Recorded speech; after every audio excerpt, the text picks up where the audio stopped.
All right. Feeney Talks with Friends, episode 157.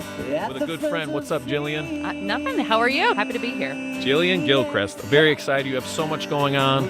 Author, mom, politician. What else? Did I miss anything? Do you do yoga? No, but I run. Runner. Where do you want to start? Let's start with running for office. Yes. Currently state rep. Yes, currently state rep in my 4th term. Nice. Went quick. So I'll be heading into year 8 this spring. Jeez. Yeah. It's been 8 years? Yeah, it's been 8 years.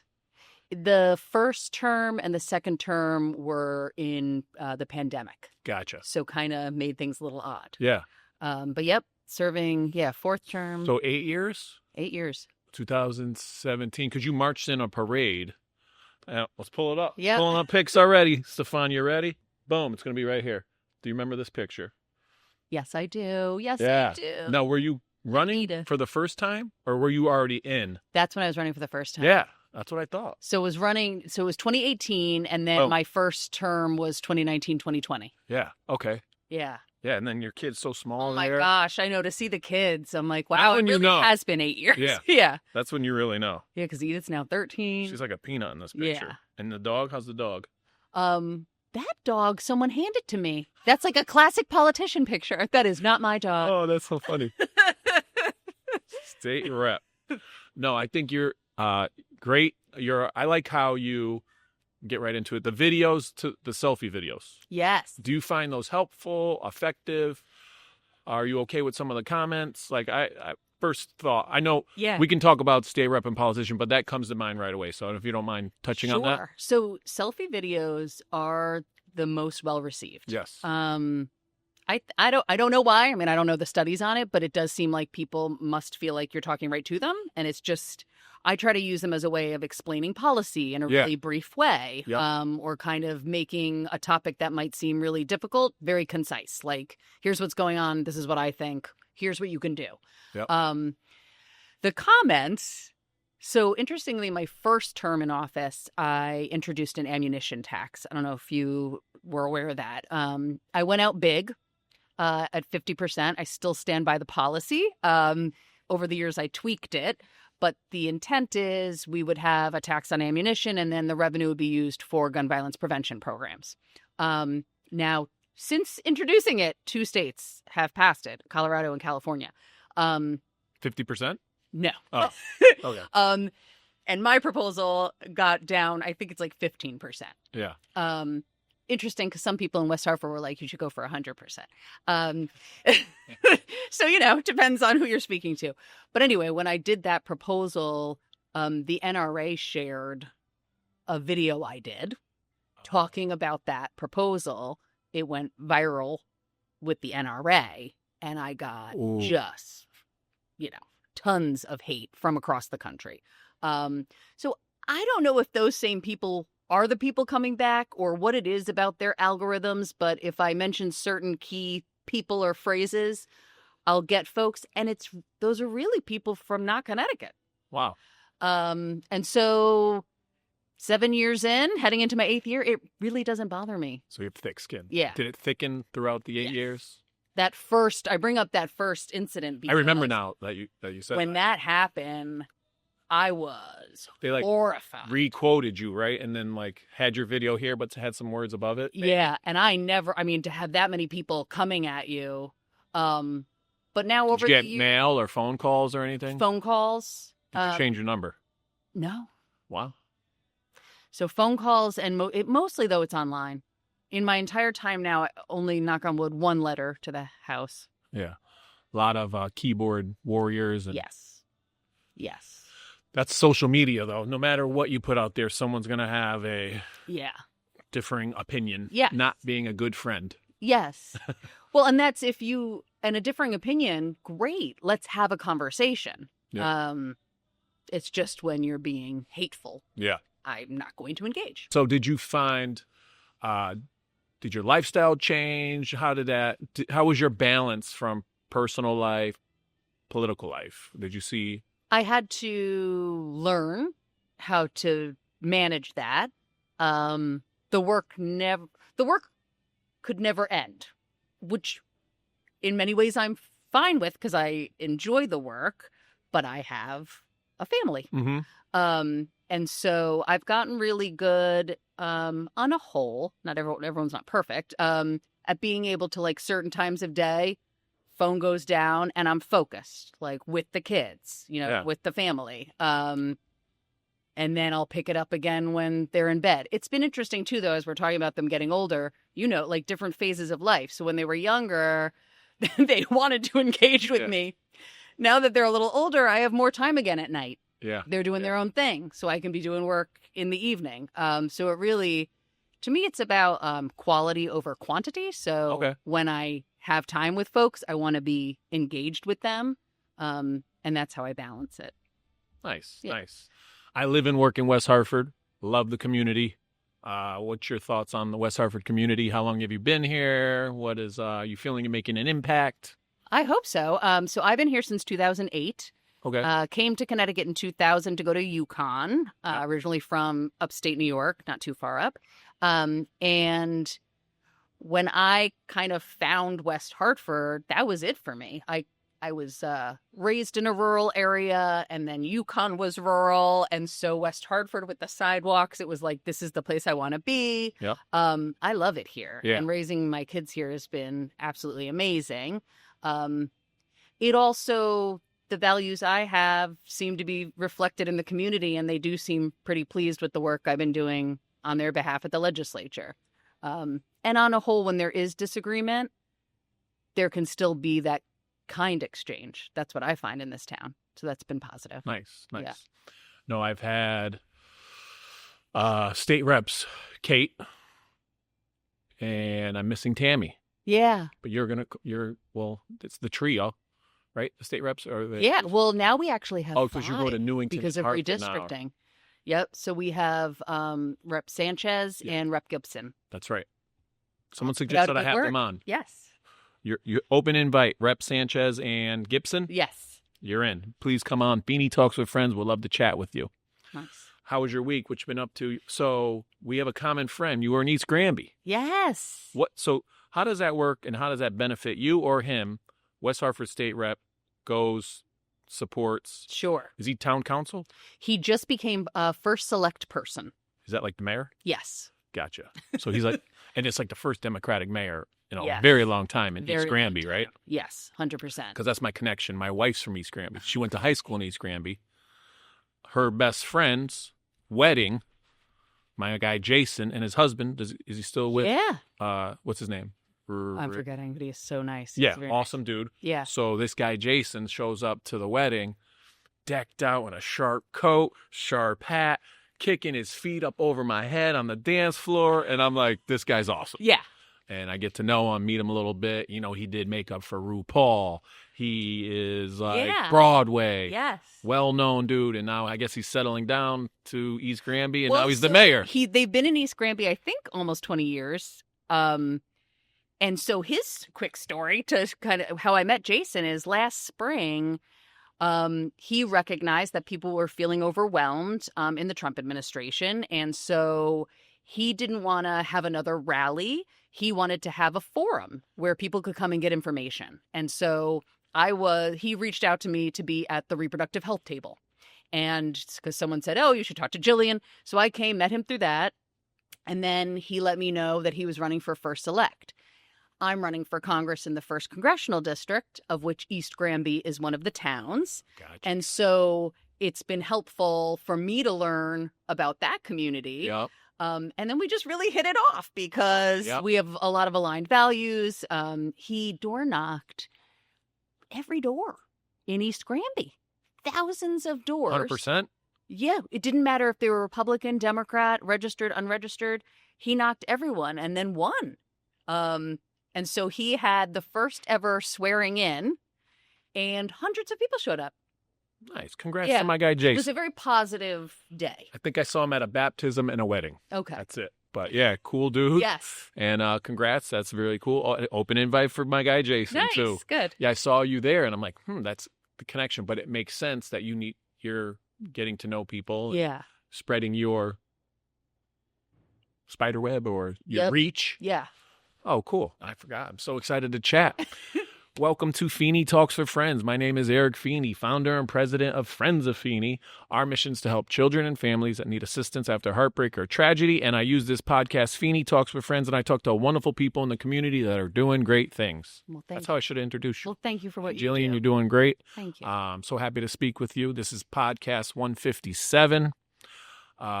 Big news. Yes. This is not an exclusive. People know by now. But this is amazing. And you're running for Congress. Yes, I am. Thank you. How does that feel? You nervous, excited, both? Both. Both. Yeah. On a daily basis. There's, very anxious. And you're all in, moments. right? So I'm all in. So no more state rep, regardless. So I will. I mean, is there an option? Is there an option to run for Congress and get state rep back? No. Once you go for Congress, so you could. Okay. So I will make it clear. Like I do have in my fourth term that I'm in, I will have this session starts in February to May. I'm serving. I've been sworn in. That's my second year of it's a 2-year term. But right now, I would be announcing if I were running again for 2026. Gotcha. You can kind of have conversations and say, hey guys, like to other people, can you wait? Because I'm going to see if this plays out. And then if it doesn't, I'm going to run for state rep again. Yeah. But that's... What are the time frames? It's May. When's the Congress election? Congressional election. The conventions are in May. Okay. And it's my understanding that the congressional convention will be first. So there could be where you could be like, oh, well, I didn't get that, so I'm going to bump over. I think it's like a week or two later. But I've made the decision, no, I'm all in. Nice. When I ran for state rep, I made it clear, like, it's not my seat. It's the people's seat. And I've loved it. And I think I've done a great job. I hope people feel that way. But now it's like, who's next? Someone else gets to run. And I'm running for Congress. Right. And I think I'll do a great job there. So, but to your, there's anxiety in that, right? Yeah. There's excitement, but there's anxiety in that and what comes next. Now, there's sessions for state reps. Now, explain this to a third grader, or actually explain this to a third grade teacher. Yeah. There's state rep sessions. Is there congressional sessions? Are you full-time? Are you more full-time as Congress than state? Obviously, yes. You do more. You're more full-time. It's still just a 2-year term. Pay increase? The pay increases. It's important. Got to get the money. Pay increases, 2-year term, and it is all year. However, this is the nice part as an organized person. Congress, they put out the schedule ahead of time. We don't get our schedule. We know we go into session here in Connecticut from February to May, but when we are going in and which days we don't get told that till it's gotten better. What days you're staying till midnight? Yeah, we don't really get told that. But down there, they do put out, like, you're in for 2 weeks in a row without the weekends. So it's a back and forth. Gotcha. And they make it that way because you are still representing your community. It's important to be here and learn from people and be able to share what you're working on. Very cool. Yeah. Let's get into it. We have some sponsors. We're here at Maximum Beverage. Thanks to this, our host. And we have Direct Line Media. Thank you, Dave and Stefania. We also have Brookloft Law Group, Parkville Management, People's Bank, Luna Pizza, Sally and Bob's, People's Bank, Keating Agency Insurance, Float 41, The Fix IV, and New England Door and Security. So with New England Door and Security, what are 3 keys that are going to make you a great congressperson? Ooh, I'm a good listener. Good listener. I'm optimistic, so I believe good things can happen and that the government can do good by people. And I'm an incredibly hard worker. Yeah, an incredibly hard worker. All right. Listener, hard worker. The middle one was, don't know me, I'll know.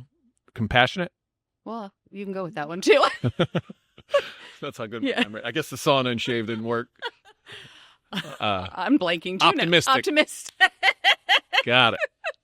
Yes, optimism. That's key for any job. And listening comes up any job. Yeah. Teaching, you want to be a good listener. financial advisor, good listener. Yes. I'm sure that's true for a politician or congressperson.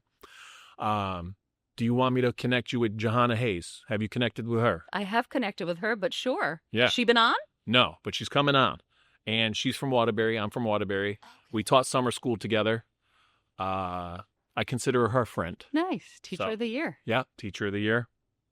Yep, she's great. She's doing great things. So I'm trying to get her. I want to podcast with her at the Capitol. Ooh. My daughter got National History Day last year, and we went down to the Capitol and got a tour, and Jahana Hayes was our tour guide. What does that mean, she got National History Day? Oh, National History Day. So you should look into this. Okay. All students out there, as a junior or a senior, you get a project.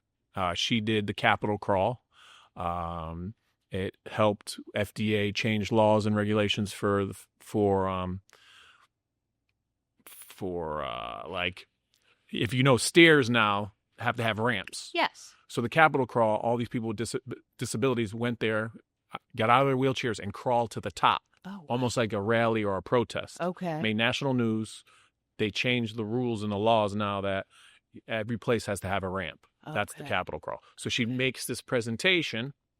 She went to Burlington St. Louis Mills High School for state National History Day. So state History Day. Then she went to Central for regional History Day. And then her project got selected to go to D.C. for National History Day. Wow. And it's an amazing opportunity. She got a bag of like 20 Connecticut pins. She goes around and trades to get all the state pins. That's awesome. I loved it. It was so good. It was amazing. She tried again this year. Didn't get selected for National History Day, but, we had the experience. She got a free waiver application to Maryland because that's where they hosted it. Okay. So she applied to Maryland. She loved the campus and the school. Wow. So, but then seeing Jahana Hayes, and I think John Larson was down there too. And Murphy, I think, was down there too. And they came to the event? And the kids sat on the steps of the Capitol. They talked them up for, I think they each had like 20 minutes. Okay. And then they were on their way. Nice. But Jahana Hayes chatted me up. Very cool. She looked at my daughter and was like, you look familiar. Because I sent her a picture. I said, my daughter's going to be there. Yeah. I didn't get to see her. And she was like, is this you? Oh. Jahana looked at Neela and was like, is this you? And Neela was like, that's me. Wow. That's my dad. That's cool. So it was pretty cool. That is really cool. When she's like, she was in the middle of talking and said, hey, that's you. Okay, that's really cool. So, cool. Nice. Jahana, good friend. Yeah. And Larson, they said this on Wikipedia, so I did some research. This is the most competition he's facing since 1999. Yes. No. So that was the first year. That was when he ran for the first time. And it was an open primary. Yep. And since then, he hasn't had a competitive race like this. Yeah. So I got some facts here. We got, 1998 was Kevin O'Connor. It was like 69,000 to 97,000. Then just some people that I recognized. Bob Backlund. We talked about Bob Backlund, WWF champion. He used to do the cross-face chicken wing, which choke you out to tap you. That's Bob Backlund. He was a Republican, ran. He lost 59,000 to 151. I'm going to have to go back and find some clips of Bob that Backlund. race. That's fascinating. And then Joe Visconti isn't he a West Hartford guy? Yes, he is. Pretty animated guy. Yes. Interesting. Maybe podcast, maybe not. We'll see. Get a little controversial there, Joe. I'll watch that one.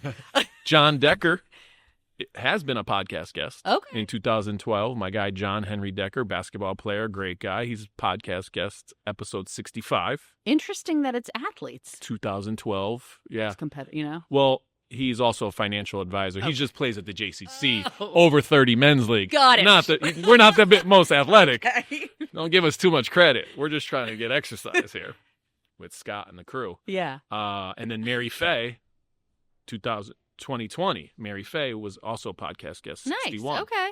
So this. And now you got me. And then come on. Yeah. Let's go. Yeah. A great deal of respect for the congressman. Just think these seats aren't intended to be held forever. And we need some change down in Washington right now. So I'm in it. Now, how does that, do you think they should cap? That's a big talk. Capping Supreme Court justices, capping Congress, and like people that get in forever. Who's been in longer? How long is Dick Blumenthal. Has he also been on, or is he, what's he? He's a senator, U.S. senator. I knew that. I don't know what year he got into that seat. He was attorney general for a while here in the state. So I'm open to term limits. It's a question that comes up quite a bit. To me, though, what's the goal? And if the goal is to get new leadership and different experiences and opinions and views, I think we need to address money, because money in politics is what I believe is keeping people in for these lengths of times and keeping other people out.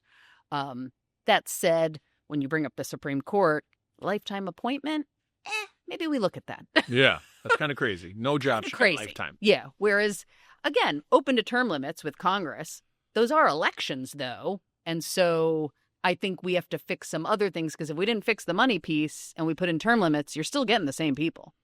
What about confirm or deny? Does they get $170,000 as their payroll, but some people are millionaires? Mm-hmm. Is that what you're talking about, money? So, no, what I'm talking about... or is that campaign money you're talking? Campaign money.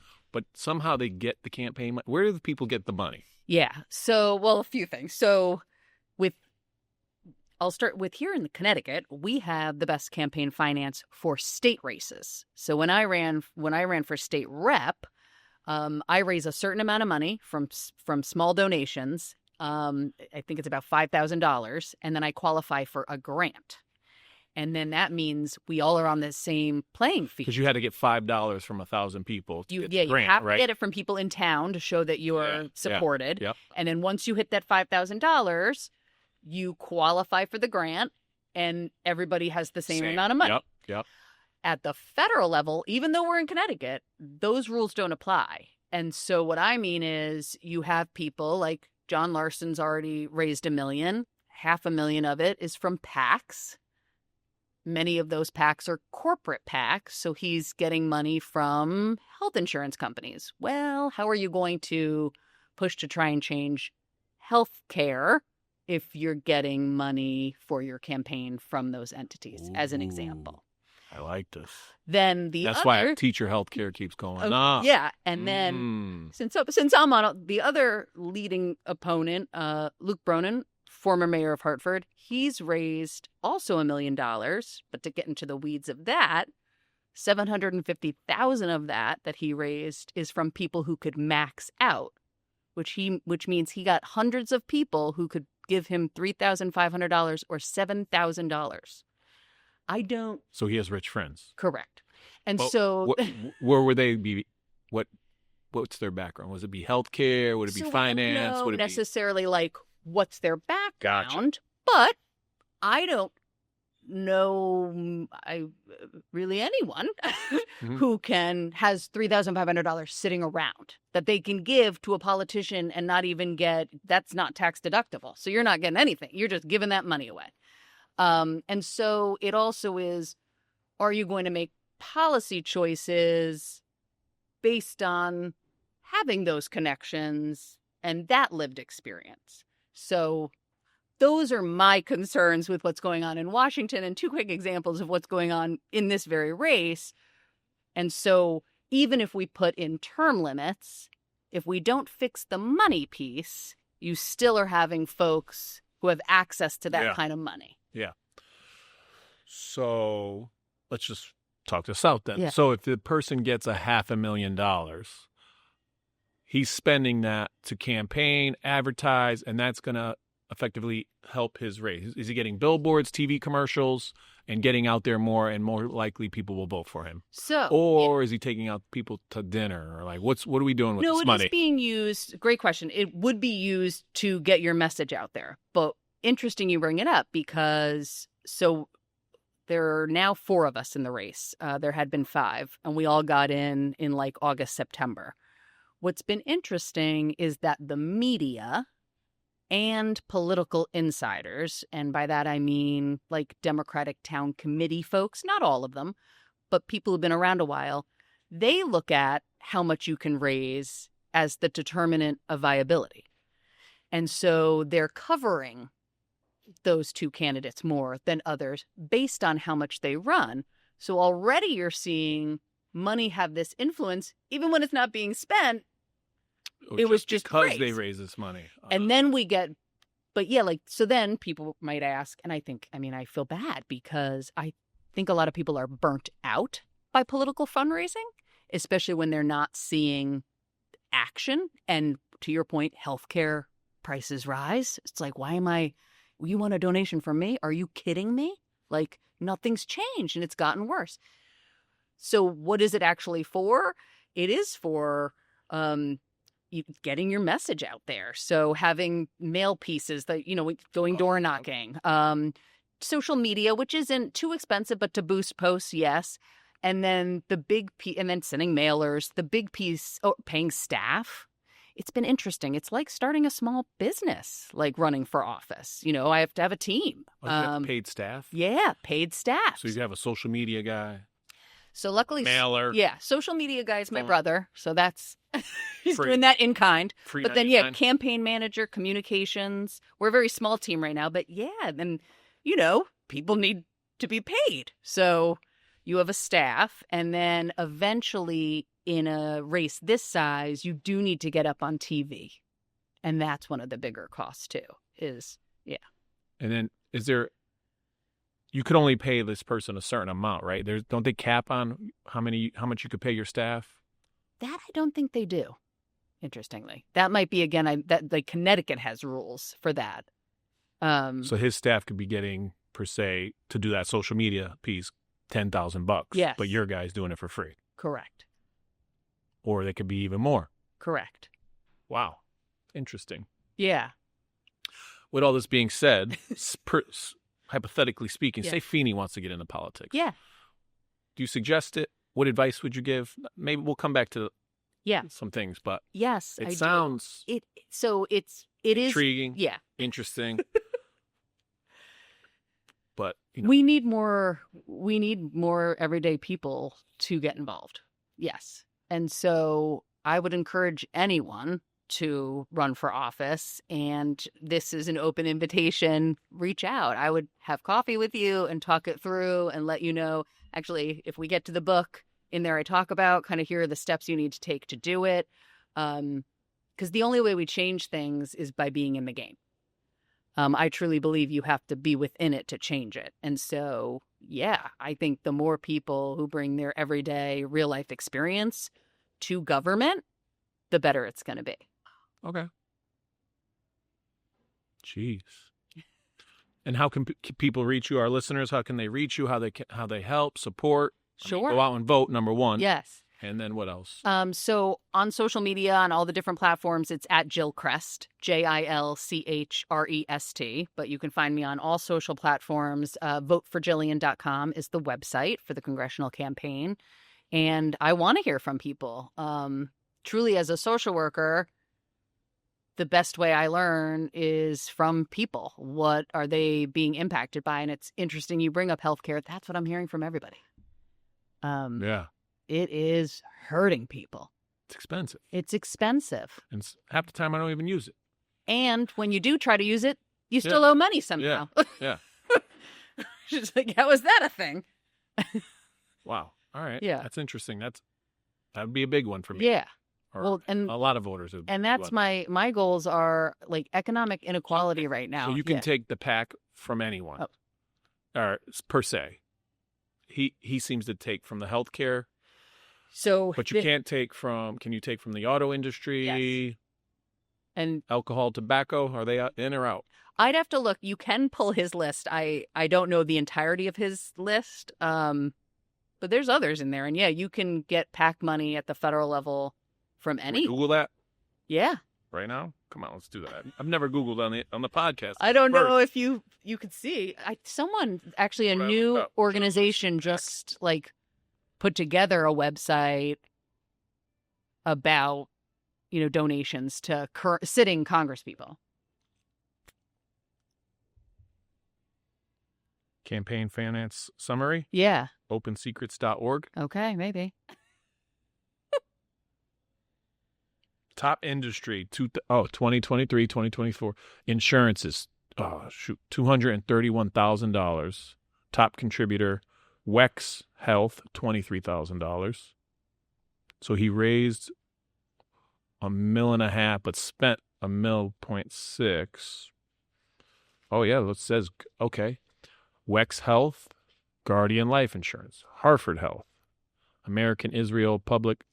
Oh, is that AIPAC? APAC, yep. Oh, that's been in the news. Yep. Travelers, insurance, securities. Then there is some, mostly insurance. Oh, yeah, so total $23,000 in insurance, securities investment $94,000, real estate $85,000, health professionals, lawyers and firms. Oh, this is interesting. And so you've got a lot of healthcare. You got to question, but then how willing are you to? And if all these different healthcare people are willing to give the same person money, they're all in the game for themselves. They want to keep the prices high. That's a trick where, say here at Maximum Beverage, like they call the next liquor store and say, hey, keep your wine at $15. We'll both make out. But if you lower it to $14, you're going to take some people. Can we have almost like, I don't know, is it a gentleman's agreement? But it's very interesting, point being that all these health insurance people are giving. Yes. And some argue, which is a valid point, like, hey, we're the insurance capital of the world, is what people say. Yeah. Hartford. Yeah, but to me, that's an opportunity because it's saying, okay, let's get them to the table.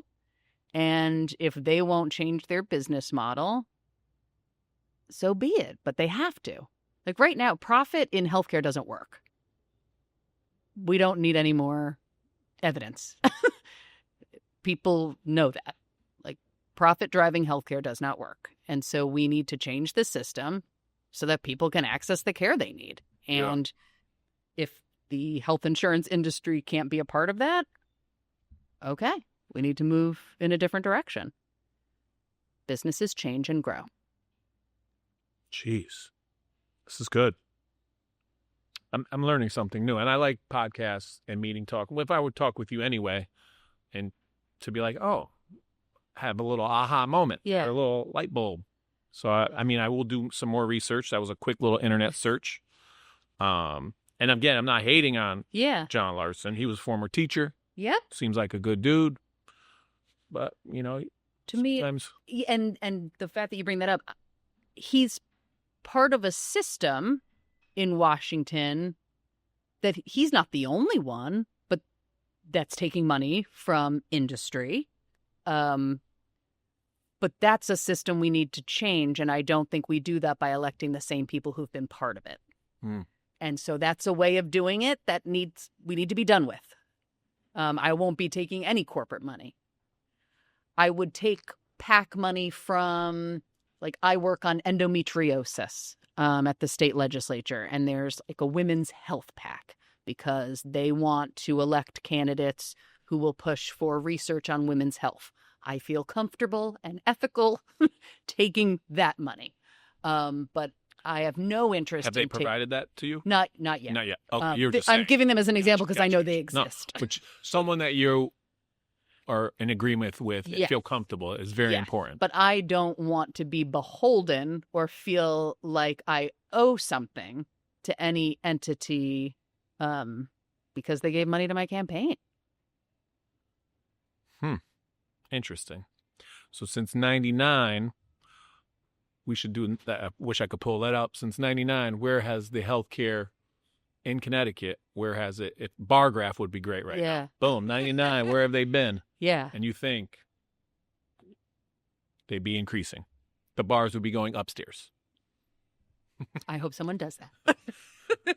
We get that here. Boom. I don't know if we could get that bar graph. Stefania, look that up. Boom, bar graph. This is great, doing some research on the podcast. I know, I like it. Talking about real people and real events and things that are really happening and could affect people. Mm-hmm. Usually I talk to Joe Schmoes like, I don't know, Scott and Ty, the JCC. Who are amazing. Well, that's the other. I'll go with the other big issue. I have two more, but so healthcare is a major reason I'm running to try and improve that for folks. Just the economic inequality is pretty outrageous right now in this country. Wages haven't gone up and costs just keep rising. That's another thing. Yeah. The teacher salary has been here. Well, and so, yes. But housing yes. or the market for housing has been food through the roof. Yep. Housing through the roof, car, all that stuff through the roof. But some salaries are staying here. And and public education actually yes. Tied to, but then just a separate bucket for me is public education. Both my parents were school teachers. That's why So raised by 2 public school teachers. My sister's a public school teacher, and my partner actually right now is a paraprofessional. And so just working at the legislature, all we hear is the struggle. Can you go on record that you're going to help bump teacher pay? 100. Look in the camera. 100% I would bump teacher pay. Oh. All professionals at schools. Nice. It is absurd what teachers are paid. Go on. Especially when we require a master's Louder for the degree. people in the back. Exactly. I mean, it's insane. And I was hopeful after the pandemic when people were like, oh, wow, right? we see how much teachers do. It lasted about 2 weeks. Exactly. And then it's back to, we'll pay you $50,000. Like, what is happening? That's not a living wage. And so we need to, beyond a living wage, like we need to incentivize people to go into the profession, and we need to pay you guys what you're worth. The other thing I've learned at the legislature, we try to give schools quite a bit of stuff because that is where kids are all day. So it makes sense because it is a central hub. But we haven't increased the staffing and, given the supports that are needed for the amount of things we expect. Yeah. Yeah. All right. Well, thank you for the support. Yeah, you're welcome. We're on topic. Anything else that's on your mind with the Congress and helping out and your campaign, your motivations, inspirations? Yeah. So, I mean, I just truly do believe that we need more everyday people representing us. And so I commit to folks, like, I will be here in the community. That's the point of representing folks. And so getting ideas from people, listening to them, what do they need? And then my skill set as a social worker, I'm a trained social worker, is really taking those ideas and translating them into effective public policy and then doing advocacy. So to me, it's not just going down there and saying, oh, I support the Green New Deal, but then you don't do anything to try and enact it. Like, you need to go meet with advocacy groups. You need to come back and talk to the community. You need to share, hey, these are the policies and this is how we get them there. You got to work with your colleagues in Congress to push for the change. It's every single day, and that's just one topic. Like, you got to be pushing all the time. And so I want to get in there, push for as much change as possible, and then turn around and say, who's next? My brother made the joke, oh my God, if you get elected, you've got job security till you're 80. Like, no. Like, we should have different ideas. What's your brother do? He's the web designer. Oh, okay. Yeah, that's right. Yeah. Yeah. So he's helping out. Nice. That's great. Wow. No, I wish you the best of luck. Thank you. Yeah, we talked mom, politician, Yes. author. Yeah. Now, so you've always been a strong advocate for women's rights. Yes. Right? And that was something that you've been talking about and running on. And then you wrote a book. Where did you find the time? I'm trying to be an author, so I want to write a book. Awesome. This is motivation. Yay, good. What do you got? You know you have to chunk out time, right? Yep. So it was planning out each week when I was going to spend time writing. I did work with an editor who I did all the writing, but they would give feedback, which was fantastic. It took me 2 years. The goal was 1 year, but it did take 2 years because I learned once we went into legislative session, no, I had no time. So mornings, weekends. But the reason How many times did it go back and forth from the editor? I would send like a chapter at a time. Oh, that's nice. Yep. That's a good way to do it. And then towards the end, not too bad once. And yeah, really it took 2 years because of that, like 4 or 5 months of can't write because of session. Yeah, 195 pages. Yeah. $20 on Amazon. Yep. Rosa DeLorde did the forward. Forward. Yeah. You ever think about purple hair or no? Someday, maybe. Can you pull that off? Maybe. I could. And who's Shannon? I know your mom, dad, sister, and brother, and then Shannon. So Shannon was my dear friend who passed from cancer as a young adult, and it really kind of shaped and changed my life when that awesome. happened. Yeah. Great dedication. Thank you. No, I have some notes here. So there's always that, equal rights, Roe versus Wade. What is when someone would look at a girl and say, "What is she wearing?" Yep. Why did that stand out, and how did that help you write the book? So wrote the book because I think we do a bad job. No offense to teachers, we do a bad job of teaching history in this country. That's not the individual teachers. I just think the content that's chosen, like who gets to make those decisions. And so one piece of the book is taking like different policies that impact women and kind of giving a history of, hey, this is when this happened and this is how it got done, to kind of fill in the blanks on women's history, and then to give kind of a playbook on how to do advocacy using lessons learned. Okay. And then the goal is to motivate folks to run for office, in particular Democratic women. So that's Chapter's really that. Oh, you have to look? Come on. Yeah. You should know that. Well, all of them kind of talk 75? about, running to win. So number 7, chapter 7, chapter 6, if they can do it, I can do it.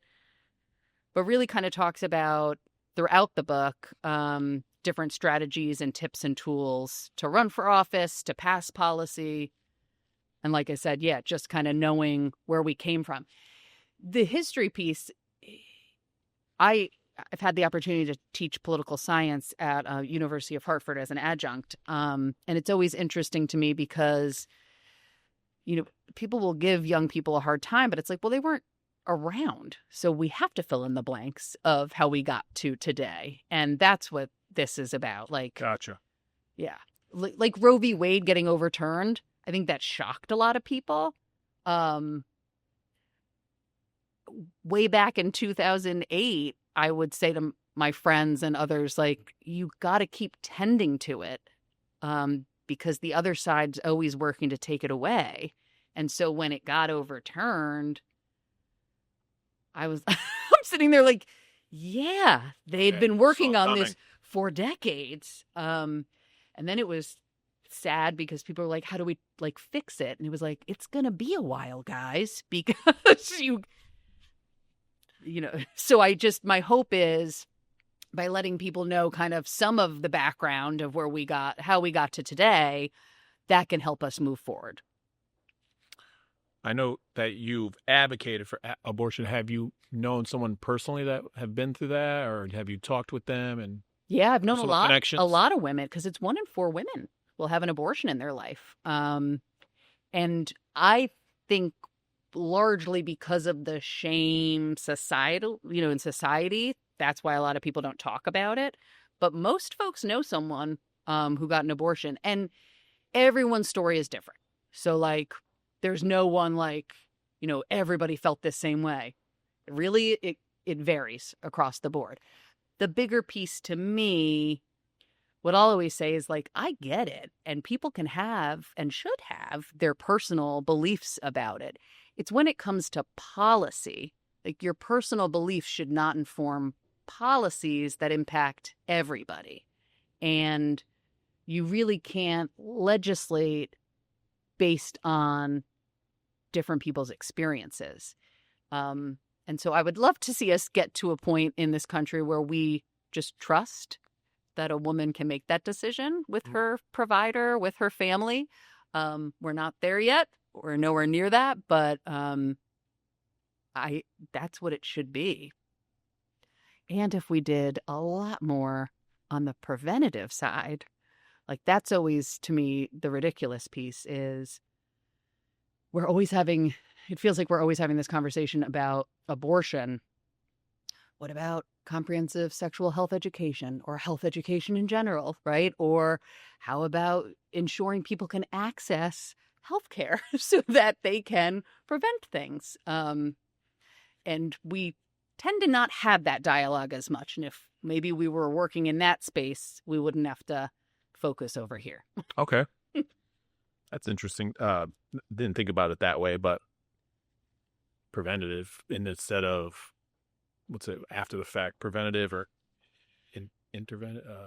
whatever. Like, it's kind of like reactive. Reactive. It's like we all know, like, better there's prevented. one way, you get pregnant, you have an unintended pregnancy. So, like, we should address that. Who's the gentle lady? Chapter 8. Is that someone in particular, or is that concept? I called it that because once I started serving, that's what they'll call you, the gentle lady from West Hartford. And I just thought to me, it's a very funny title. Instead of gentlemen, they say gentle lady. The gentle lady. Really? Yeah. And so that chapter is more about serving in the legislature and what that looks like and feels like. It was interesting. One piece I talk about, I had been an advocate for years. So what that means is I worked at different nonprofits and I was lobbying the legislature on reproductive rights, on preventing sexual assault, on economic security. And so I was in that building a lot. But when I'd see people, they'd just say, hey, Jillian, just like we're talking. And then once I got elected, it was like the next day I walk in and it's like, state representative, good to see you. And it's the very same people you've been working with, which is kind of trippy. Yeah. I love the book. Thank you. Well, and I'm going to read it. I love the fact that I have this book now. I haven't read it yet. So I will be checking it out. Awesome. Thank you. Champion. We just learned schwa in 3rd grade. You know what a schwa is? Champy. So that's an I, but it makes an E sound. Okay. So it gets the schwa sound. And it's an open syllable exception because you think it would say I, but it's an E. So schwa. There's a schwa word. No, you are actually giving me flashbacks to the pandemic when I was expected to teach my children things like that. And was like, I don't know what we're talking about. Yeah. Schwa. And then while we're on books, this is next 2 weeks. Christina Connors went to Wolcott School. Nice. She is a professional singer now and works with David Friedman, who works for Disney. Ooh. Coming on. 153 was the Soulful Forest. That'd be a great connection for you with them. Soulful Forest. That was 153. And then this is my guy, Daniel M. Howell. I just met with this guy. Complete mentor, inspiration. I just had a great meeting. I was on his every word. He's an awesome guy. He's a future podcast guest down the road. But this is the 4 B's, brush, book, bed, bath. Oh. 4 B's on before you go to bed. Wonderful. And now he started a whole program now in Waterbury. An amazing person and a future guest. That's awesome. While we're on the book topic. And I do have my marker, so maybe later you can sign it. Happy to. That'd be great. We got that. Oh, future event. Let me just go over a future Friends of Feeney event. February 22nd. Come to the Wolfpack. We're giving out, it's 90s night, so either you're giving slap bracelets. It does say 21st. What did I say? 22nd. Ah. See? Hey, I've made it 50 minutes without a mistake. This is pretty good. A couple stumbles here and there, but February 21st, people. Saturday, February 21st. Tickets are $29.12. It's 90s night. Oh. Thank you for the correction. Yeah, you're welcome. Be there, hopefully. That's fun. And then we got a picture. Got a sign. We got a picture. Okay. Got an autograph. We have a fan. Who's the fan? My guy, Caden. Okay. Caden from Conard. Actually, okay. Caden from Conard. Nice. Oh, and thank you for being such a great guest, Sally and Bob's. This is a little gift card for you. Oh. They're a sponsor. Awesome. Sally and Bob, Helen and Caesar now. Nice. But Helen, hopefully tell her Feeney sent you. Will do. Get a breakfast. Great place. Have you ever been to Sally Yes, and Bob's? love Sally and Bob's. Nice. Delicious. Oh, no. Let's hear some podcast guests. I mean, you could talk about anyone you want. Do you know who? 151 was Shane Spencer, 3-time World Series champ for the New York Yankees. Know them. You heard of the Yankees? Yeah. 152, Deb and Lisa. Do you know them? Yes. Did you happen to see Minute 30? No. When we talked about Jillian Gilchrest? No. Come on. Oh, I'll have to. Okay. 153, we did a hot wings challenge for pancreatic cancer. Okay. Now, who came on for that? Avi Rappaport Smith. Do you know him? Yes. Oh. Chris Conway, head of West Hartford Chamber. Okay, I know them both. Ali Bellucci. Hmm. From to Chamber. She does Blue Jeans Creative. She did my website. Okay. People's Bank had a representative, and then Jorge. So, yeah, this is our third time doing it. And we, just like Hot Ones, we progressively get hotter, and then we get to the bomb. Okay, I'm going to go back and watch that. Watch that one. You see us sweat, and Avi ate like 5 da bombs, and he's just sweating, dying. 154 again, Soulful Forest. It was Christina, Terry, and Tara. Nice. Harry Bellucci, which is a retired teacher and football coach, and now the executive director of Hartford PAL. Okay. Reno from J. Tim's. So I had J. Tim's wings. So I ate wings on 153 and then wings on 156. I should have brought you wings. Ooh, wings. You ever been to J. Tim's? Yes. Good wings? Yes. You like wings?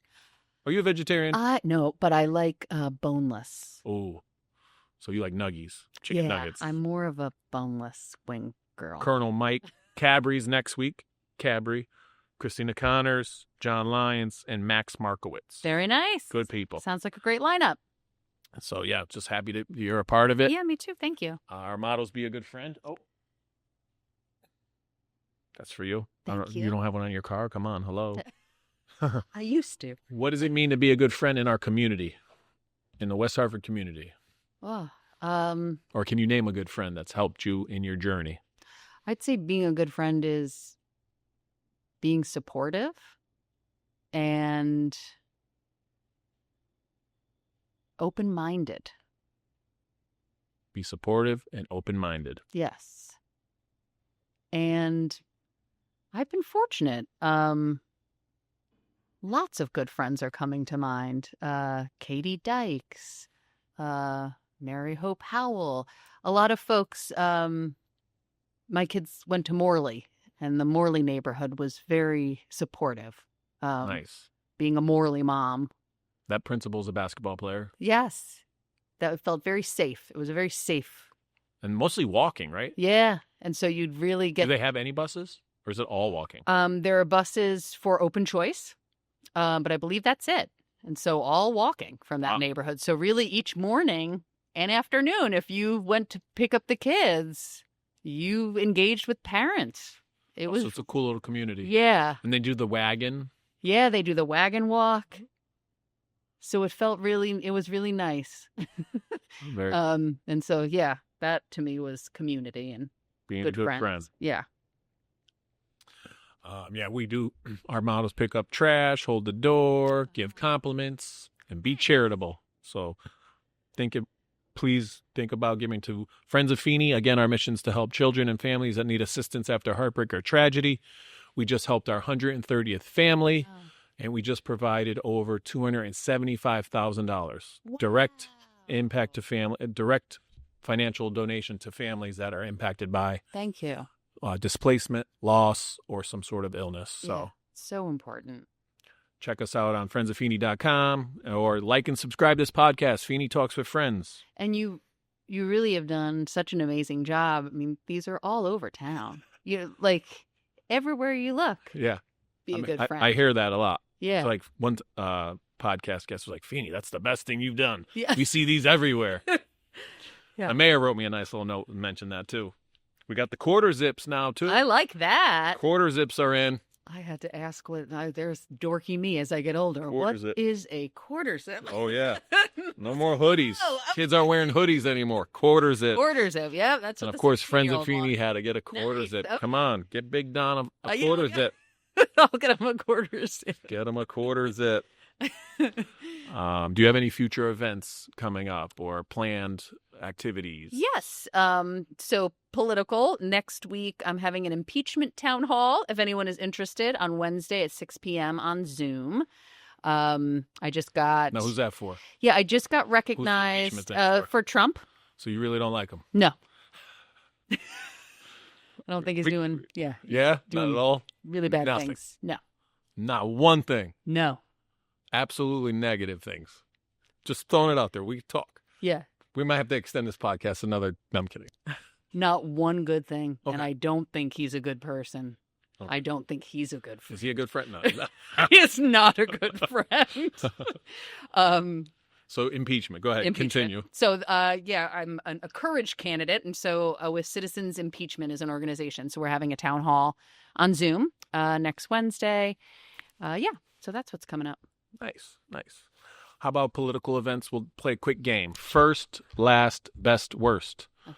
Your first event, your last event, your best event, your worst event. Or political, like it could be an interaction. It could be a campaign event. It could be... First event, when I announced I was running for Congress, the kids stood with me. Nice. And Edith actually introduced me. Super cool. The funny piece is on the way, so you showed the picture earlier, she's now been, at my side for quite a while in this political world. On the way to the event, she said, will I be taking questions from the press today? Yeah. I said, no, you won't, but thank you for asking. So she's ready to go. I love it. Last, so what is that like? Most recent? Most recent was the Jason Hayes. Gotcha. Which was fantastic. In what can feel like a dark time, the fact that an entire community really is rallying around this amazing man for first select, it was just, you could feel the positivity in the room. Nice. Yeah. Which was And nice. then best and worst. Did you have something that go wrong or missing, or then did you have the best one? Let's see. Best so far of anything? I'll go state rep. Best was passing paid family and medical leave. That was a policy I worked on for 8 years outside the building. And then once I got elected, was able to pass that. And worst?